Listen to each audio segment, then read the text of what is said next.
বন্ধুরা শুভ সন্ধ্যা। কি করছো সবাই জানিও, নিশ্চয়ই সবাই কেনাকাটায় ব্যস্ত রয়েছো। কালকে দুটো একসাথে অনুষ্ঠান পড়েছে যে আমাদের বাঙালির, তো সবাই তো মজা হবেই। তো আমি একটু ব্যস্ত হতে চলে গেছিলাম এই একটুখানি বাজারে। চিকু যখন থেকে স্কুলে ভর্তি হয়েছে সেই 2 বছর বাদ দিয়ে প্রত্যেক বছর আমি ছোট্ট করে নিজের সামর্থ্য মতো মা সরস্বতীর পুজো করি। একটু আরাধনা ভালো লাগে পুজো করতে, ছোটো ছোটো সব আয়োজন করে।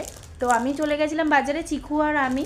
তো দেখো এই যে আমার মা সরস্বতীটাকে দেখো, ছোট্ট প্রতিমা, দেখো কি মিষ্টি দেখতে, একদম ছাঁচের মতো।